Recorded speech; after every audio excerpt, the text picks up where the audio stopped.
से नहीं हूँ, एजुकेशन के फील्ड से नहीं हूँ। मैं एक कलाकार हूँ, एक आर्टिस्ट हूँ, एक क्रिएटिव इंसान हूँ। और आप लोग बेहतर जानते हैं एजुकेशन के बारे में। इतने साल से आप एजुकेशन चला रहे हैं। पिछले कुछ साल से मेरा अनुभव हुआ है, चूंकि मैंने कुछ फिल्में की हैं। एक फिल्म थी तारे ज़मीं पर, और अभी हाल ही में मेरी जो फिल्म आई है 3 इडियट्स, ये दोनों फिल्में एजुकेशन के टॉपिक पर हैं। तो लिहाजा मैं इस वजह से मैंने काफ़ी रिसर्च की एजुकेशन के ऊपर, और कुछ चीज़ें मेरे सामने आई हैं और वो चीज़ें मैं आपके सामने रखना चाह रहा हूँ। आज यहाँ पेरेंट्स हैं, एजुकेटर्स हैं, टीचर्स हैं, बच्चे भी हैं। हो सकता है पता नहीं मैं कितना सही बोल रहा हूँ, गलत बोल रहा हूँ, लेकिन मेरे कुछ विचार हैं जो मैं आपके सामने रखना चाहूँगा एजुकेशन से जो जिनका संबंध है। और वो ये कि सबसे पहले तो हर बच्चा ख़ास होता है। ये मैंने डिस्कवर किया अपने रिसर्च में। हर बच्चा ख़ास होता है। हर बच्चे में, हमारी तरह, आपकी तरह और हमारी तरह, हर बच्चे में कुछ ना कुछ काबिलियत होती है, कुछ ना कुछ कमज़ोरी होती है। मुझ में भी कमज़ोरी है, काबिलियत है। आप में भी कुछ ना कुछ काबिलियत और कमज़ोरी है, और हर बच्चे में कुछ ना कुछ कमज़ोरी और काबिलियत होती है। और हमें as parents, as elders, as education system, हमें हर बच्चे की खासियत को पहचानना है, उससे मदद करनी है। उसकी क्या खासियत है, उसका क्या दिल चाहता है, उसे किस चीज़ में खुशी मिलती है, वो हमें उसको हेल्प करना है कि हम उसको वो ढूंढ सके, और उसमें हमें सपोर्ट करना है। और जो उसकी कमज़ोरी है उसमें हमें उसको सपोर्ट करना है।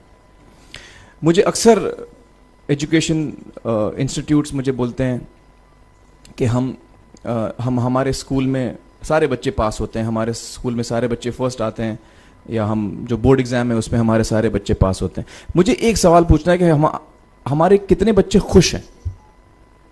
सबसे बड़ा सवाल मेरा ये है, how many of our children are happy. और वो जो हैप्पीनेस कोशेंट है ना, वो मेरे लिए सबसे अहम है। क्योंकि देखिए, पढ़ाई लिखाई तो हम सीख ही लेते हैं। जब मुझे कोई चीज़ सीखनी होती है तो मैं कुछ ना कुछ करके सीख ही लेता हूँ। हमारी फिल्म 3 इडियट्स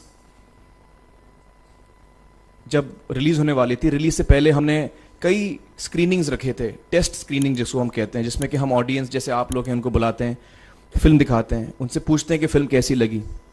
ऐसे एक टेस्ट स्क्रीनिंग हमने किया था। बम्बई में एक फैक्ट्री में कारीगर लोग काम करते हैं, तो करीब 25-30 कारीगर आए थे उस स्क्रीनिंग में। स्क्रीनिंग के बाद उनका एक कारीगर था, उसने मुझसे एक सवाल पूछा। उसने मुझसे ये पूछा, आप लोगों ने फिल्म देखी है 3 इडियट्स? उसमें उसने मुझे एक सवाल पूछा जो बहुत कमाल का सवाल था। उसने मुझे ये सवाल पूछा कि सर, पिक्चर के अंत में हमें पता लगता है कि आप तो रणछोड़ दास थे ही नहीं, रैंचो तो थे ही नहीं आप, तो सर्टिफिकेट तो आपको मिला नहीं, वो तो जावेद जाफरी को मिल गया। तो आप इतने बड़े साइंटिस्ट कैसे बन गए? इतने बड़े पेटेंट्स, 400 पेटेंट्स, जापानी लोग आपके पीछे पड़े हैं, तो आपको सर्टिफिकेट तो मिला नहीं, तो आप इतने बड़े साइंटिस्ट कैसे बन गए? बहुत ही अहम सवाल है ये, बहुत ही इंपॉर्टेंट सवाल है। और ये जो मुद्दा है उसके हार्ट में जाता है ये, कि जब मैं एग्जाम के लिए रट के जवाब देता हूं और वो जवाब में मुझे नंबर मिलते हैं और मैं पास हो जाता हूं, तो मेरे हाथ में एक पर्चा आता है जो मुझे कहता है कि मैं पढ़ा लिखा हूं। लेकिन वाकई मैं पढ़ा लिखा हूं या नहीं, ये अभी तक हमको श्योर मालूम नहीं है। लेकिन जब आप नॉलेज चाहते हैं कि आपको मिले, विद्या मिले आपको, तो फिर वो कागज का मायने कुछ होता नहीं है। तो मैंने उसको जवाब में 2 सवाल पूछे। मैंने बोला उसको कि भैया, आपको क्या लगता है मैं अच्छा एक्टर हूं? उसने बोला हाँ, देश भर में आप सब लोग मानते हैं आपको, आप अच्छे एक्टर हैं। मैंने उससे कहा कि भैया, मेरे पास कोई सर्टिफिकेट नहीं है जो कहता है कि मैं अच्छा एक्टर हूं। मेरे पास कोई कागज नहीं है जो मुझे बोलता है कि मैं अच्छा एक्टर हूं। मैंने फिर उससे एक सवाल पूछा कि मैंने सुना आप बहुत अच्छे कटर हैं, आपके जो बॉस मुझे बताते हैं कि आप उनके मेन कटर हैं और आपकी बड़ी इज्जत करते हैं वो, आपके पास कोई पर्चा है, सर्टिफिकेट है जो मुझे बताता है कि आप कटर हो? उसने बोला नहीं सर।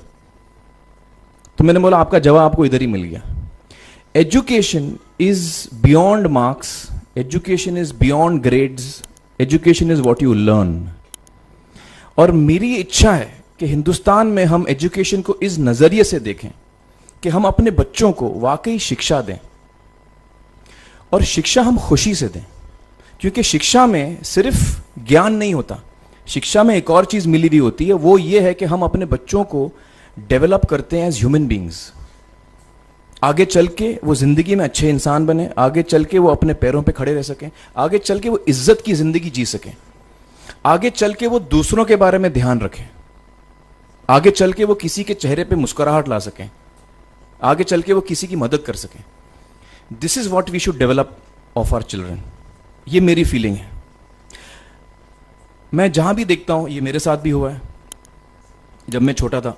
जब से हमारे बच्चे छोटे होते हैं, जब से बच्चे पैदा होते हैं, बच्चा घर आता है, हम बच्चे को पूछते हैं भाई मार्क्स कितने मिले, फर्स्ट आया कि सेकंड आया? वो बोलता है सेकंड। सेकंड आया तो अरे फर्स्ट नहीं आया, डांट पड़ती है उसको। जो बोलता है मैं 10th आया तो उसकी तो हालत ही बुरी हो जाती है। बच्चे को लगता है यार ये फर्स्ट आना बड़ा जरूरी है। उसको रेस में हम पूछते हैं तुम रेस में फर्स्ट आए कि सेकंड आए? में हम उसको बचपन से, जब से वो केजी लोअर केजी में होता है, जब लोअर केजी में रेस होती है, चमचा मुंह में लगा के उसमें नींबू डाल के भागते हैं। उसमें भी हम बच्चे को पूछते हैं अरे मेरा बेटा फर्स्ट आएगा, ला, ओ बेटा मेरा फर्स्ट आना, मतलब पेरेंट्स चिल्ला रहे हैं बेटा भागो, मतलब नींबू लेके भागो। तो उसमें होता क्या है कि बच्चे को लगता है कि यार ये बड़ा जरूरी है। मेरे पेरेंट्स को हमेशा, मेरे पेरेंट्स मुझे एक ही सवाल पूछते हैं, मैं फर्स्ट आया कि नहीं। उसके जहन में ये बात बैठ जाती है कि मेरे को अव्वल आना है, मेरे को कंपीट करना है, मेरे को बाकी लोग से आगे निकलना है। टीचर्स भी यही सवाल उसको पूछते हैं आमतौर पे, मेरे साथ हुआ है। होता क्या है कि जब वो बच्चा 21 साल का होता है तो वो बड़ा सेल्फिश हो जाता है, और उसको सेल्फिश हमने बनाया, हमारे सिस्टम ने बनाया। वो अपने बारे में सोचता है और किसी के बारे में नहीं सोचता, क्योंकि यही हमने उसको ट्रेन किया बचपन से। बचपन से हमने उसको यही ट्रेन किया कि बेटा तुम पहले आना, बाकी सब लोग को भूल जाओ। तो जब वो नौजवान बनता है तो उसका नजरिया सोसाइटी की तरफ यही हो जाता है कि भैया मुझे आगे बढ़ना है, बाकी सब बाय हुक और by crook I must succeed, I don't care about anybody else. मेरा ये दिल कहता है, मेरा ये दिल चाहता है कि अगर हम जितने यहां पेरेंट्स हैं, एडल्ट्स हैं, यंगस्टर्स हैं जो कल जाके पेरेंट्स बनेंगे, अगर हम अपने बच्चों को ये सीख दें जब वो छोटे हैं, जब वो घर आए हम उसको ये सवाल पूछें, ये नहीं पूछें कि मार्क्स कितने मिले, उसको ये पूछें कि बेटा आज तुमने किसकी मदद की, आज तुमने किसके चेहरे पे मुस्कुराहट लाई। अगर हम उसको ये पूछें तो उसको ये लगेगा कि यार जरूरी ये है। मेरे पेरेंट्स मुझे हमेशा ये पूछते हैं, मार्क्स का तो कभी पूछते नहीं, वो मुझसे ये पूछते हैं कि भैया तुमने किसको हेल्प किया आज। तो हेल्प करना लोगों को, लोगों के बारे में सोचना, लोगों के चेहरे पे मुस्कुराहट लाना, ये मेरे पेरेंट्स के लिए बड़ा इंपॉर्टेंट है। साइकोलॉजिकली वो इस चीज के साथ बड़ा होगा। स्कूल वही जाएगा, पढ़ाई लिखाई वही करेगा, वो उसका नजरिया थोड़ा बदल जाएगा। जब वो बच्चा नौजवान बनेगा, 21 साल का होगा, और सारे बच्चे उस उम्र के जब 21 साल के होंगे, हमारी सोसाइटी चेंज हो जाएगी।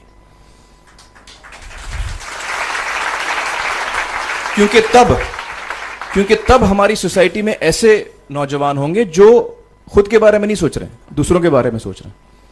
तो मुझे लगता है कि सबसे बड़ी चीज जो हमारे एजुकेशन सिस्टम में मैं देखना चाहूंगा, जो मैंने अपने स्कूल लाइफ में नहीं देखी, कि हमको ये अहमियत इस पे दी जा रही है कि हम अपने आसपास के बच्चों को कितना हेल्प कर रहे हैं।